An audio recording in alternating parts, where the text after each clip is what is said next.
जय भीम। नमो बुद्धाय दोस्तों, कैसे हैं आप लोग। द वायर की न्यूज़ देख रहा था मैं। उसमें लिखा हुआ था कि जनता के लिए लगाई गई शर्तें की रद्द। दलितों से थाने साफ कराने की शर्त पर सुप्रीम कोर्ट की फटकार। मतलब जो उड़ीसा की सुप्रीम कोर्ट है ना, वो थाने वालों के लिए फटकार लगाई है कि आप जो इस तरह का पनिशमेंट देते हो कि आप दलितों से SC ST से आप उनके गुनाहों पे पनिशमेंट दे के कि थाने साफ कराना और सब काम कराना, लेटरिन साफ कराना, इस तरह के साफ काम कराते थे फर्स्ट। हाँ, तो उसके लिए ये सुप्रीम कोर्ट ने आज फटकार लगाई है। तो आपको क्या लगता है,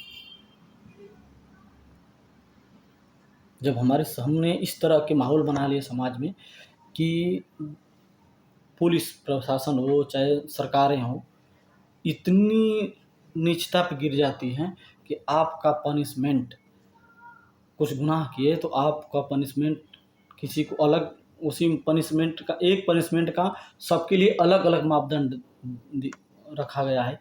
ऐसा क्यों, हमें आपको विचार करना पड़ेगा। एक और दूसरी चीज़ ये है कि इधर जो सपा के कार्यकर्ता कह सकते हैं या सपा के प्रवक्ता कहेंगे, डॉक्टर प्रोफेसर लक्ष्मण यादव,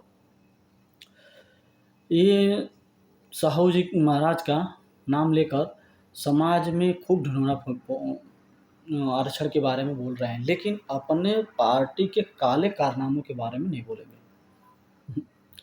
अपनी पार्टी के काले कारनामे नहीं बोलेंगे क्योंकि उनको मालूम है कि हमारी पार्टी ने कुछ काम नहीं किया है।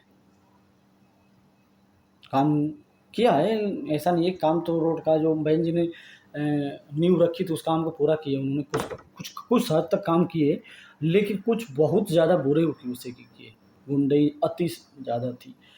उसी लाइन को लिखते हुए एडवोकेट विवेक जाटव जी लिखते हैं कि श्री मुलायम सिंह यादव जी जब पहली बार मुख्यमंत्री बने, उससे कुछ समय पहले ही भाजपा के केवल 2 सांसद पूरे देश में थे। श्री मुलायम सिंह यादव जी ने मुख्यमंत्री रहते रहते 2 सांसद वाली भाजपा को अकेले उत्तर प्रदेश में 57 सांसद पर पहुंचा दिया और अगली राज्य सरकार भाजपा की कल्याण सिंह जी के रूप में बनवाया। बहन कुमारी मायावती जी ने 2009 आते आते भाजपा को 10 लोकसभा सांसद पर पहुंचा दिया। पुनः श्री अखिलेश यादव जी ने 10 सांसद वाली भाजपा को अकेले उत्तर प्रदेश में 71 पर पहुंचा दिए। अगली सरकार योगी आदित्यनाथ जी बनवा दी। अब उसी प्रकार बंगाल में ममता बनर्जी ने केवल 2 विधायक वाली भाजपा को 200 पार पहुंचा दिया विधायक। यह कोई रॉकेट साइंस नहीं है, सीधी बात है। केवल अनुसूचित जाति जहां राजनीतिक रूप से मजबूत है वहां भाजपा नहीं दिखती।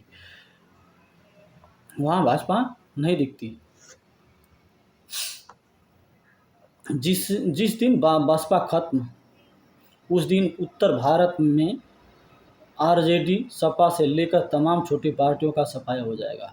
क्योंकि जिस तरह बंगाल में 24% SC वोट पर भाजपा ने कब्जा किया, उसी प्रकार SC वोटर्स बिना बसपा के भाजपा की तरफ भागेगा। मतलब कहने का मतलब है कि जब बसपा नहीं रहेगी तो जितना SC वोट है सब भाजपा की तरफ जाएगा, और जब तक बसपा है इसलिए उनको वोट नहीं मिलता है। और इसीलिए ये जो प्रोपेगेंडा रचा जा रहा है आपके लिए, सबके लिए, कि ये पार्टी लड़ रही है। और अच्छा, एक चीज़ और खास तौर से बताऊंगा कि जितने मीडिया भी है ना, सोशल मीडिया वाले भी हैं, सोशल मीडिया हुए, कुछ यूट्यूबर हैं, दलाल हैं जो, और मेन स्ट्रीम मीडिया भी आपको नहीं दिखाएगी, और बहुजन समाज पार्टी की खबर तो करना ही नहीं चाहती, और करेगी भी तो हमेशा नेगेटिव वाली दिखाएगी, नेगेटिव खबर दिखाने की कोशिश करती रहती है, क्योंकि आपका जनाधार नहीं दिखाएगी, आपको बारे में चर्चा नहीं करना चाहती है।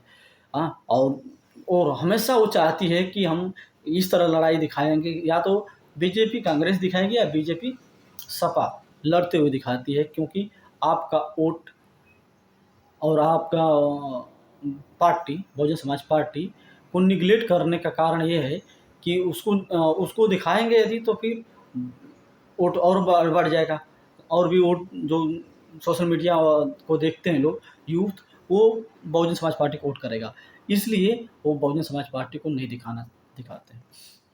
ये तो रहा सांसद, और ये क्या नाम है आपका, प्रोफेसर लक्ष्मण यादव की कारनामे। और इस तरह नहीं, अनेकों पढ़े लिखे हैं। और अच्छा चलिए ठीक है, ये तो यादव समाज से हैं।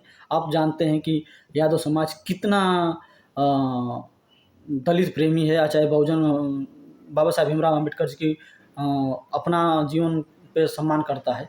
और आप आज तक मैं कह रहा हूँ कि कहीं भी यादव बस्ती में बाबा साहब की एक भी मूर्ति नहीं पाएंगे आप। हो तो वो किसी को हो जानकारी तो आप ज़रूर दिखाइए, पोस्ट करिए सोशल मीडिया पर, जानकारी मुझे भी बताइए। एक भी यादव बस्ती में कहीं आप दिखाइए कि बाबा साहब की मूर्ति लगी हो तो बताइएगा। तो इन्हीं सब चीज़ें आप लोगों को समझना है। और चलिए ठीक है, तो आप उनको, लेकिन अपने समाज से जो दलाल हैं पढ़ लिख के, उनके लिए आप क्या सोच रहे हैं, उनके लिए साथ हमें क्या करना चाहिए, उनके साथ कैसा व्यवहार करना चाहिए, इसकी बारे में अगली चर्चा हम रखेंगे। जय भीम, नमो बुद्धाय दोस्तों।